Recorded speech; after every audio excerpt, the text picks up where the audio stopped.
So I was thinking, there's a lot of people that probably are struggling with finding a job right now, especially in tech.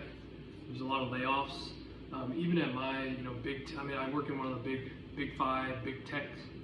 I work in one of the five big tech companies, goddamn.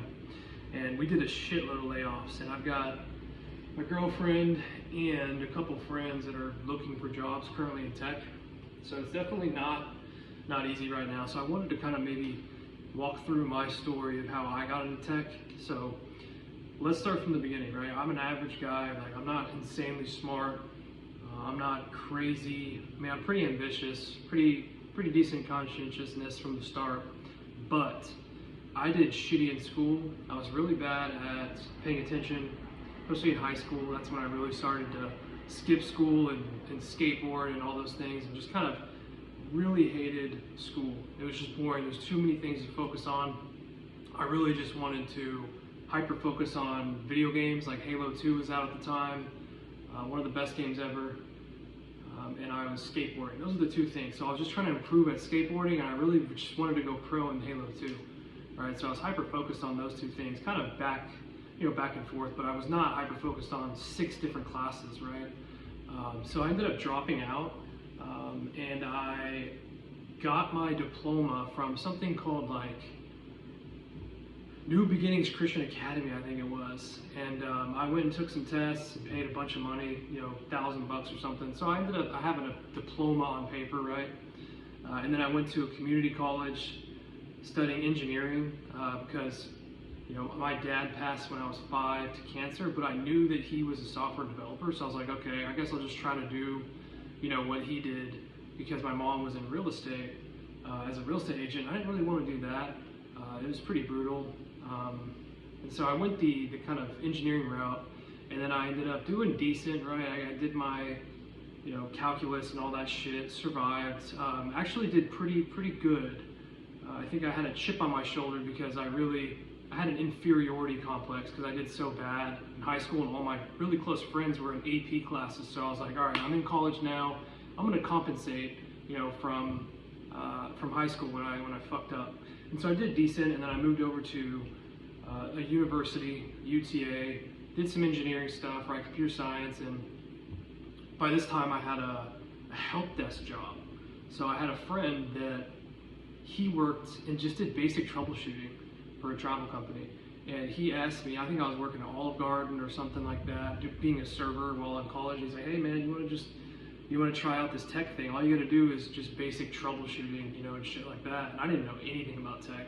So I was like, yeah, fuck it, it's $15 an hour, it sounds amazing.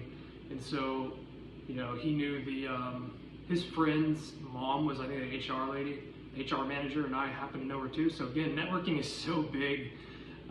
And so I got the job. I worked there for probably 5 to 8 years, and I just slowly would go over to kind of the network people and kind of talk to them and get cool with them and see what they're working on. And then the systems administration people, right? And then security became a thing, right? Because it was a 300-person company. And so GDPR was a thing, and we were going to get sued for, 20 million or whatever that was for some privacy stuff. And so we were trying to get all of our ducks in a row and our security controls and PCI. This may be mumbo jumbo, but if you're in security, or you would know kind of what PCI GDPR is, just privacy stuff.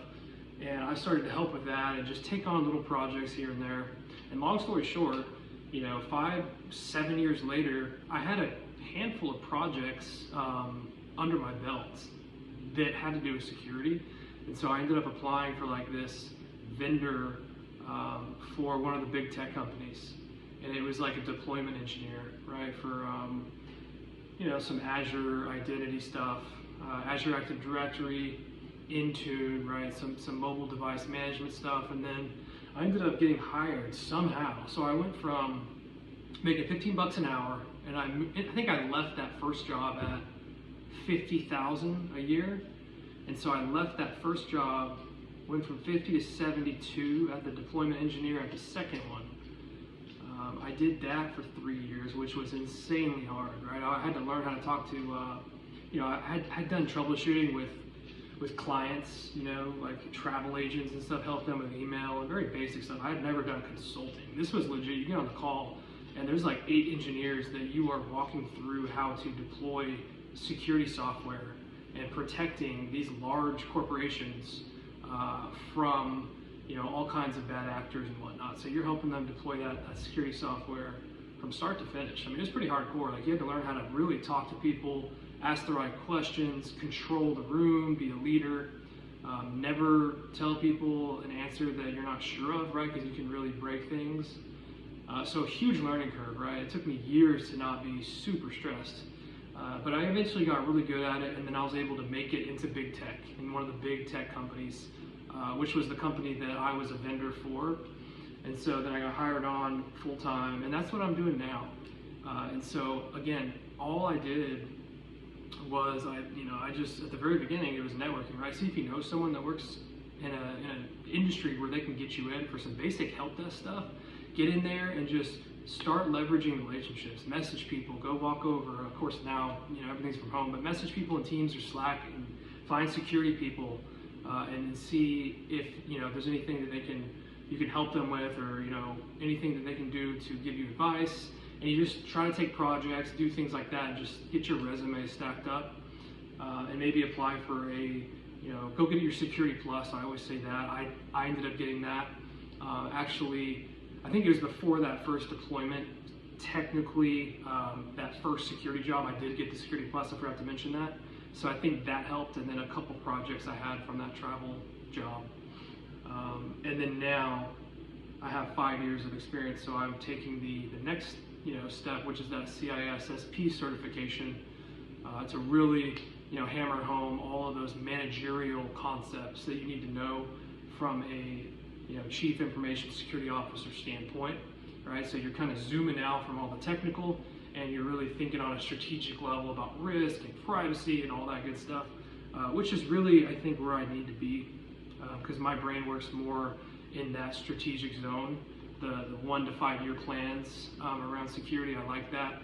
I've done all the operational kind of day-to-day stuff, so I'd rather kind of delegate that out and kind of start zooming out and start seeing big picture. But yeah, I figured that would be helpful for those who are kind of struggling to get started, and just letting you know that an average guy like me, right, who dropped out of high school and dropped out of college, actually can go from a help desk job all the way to working at big tech.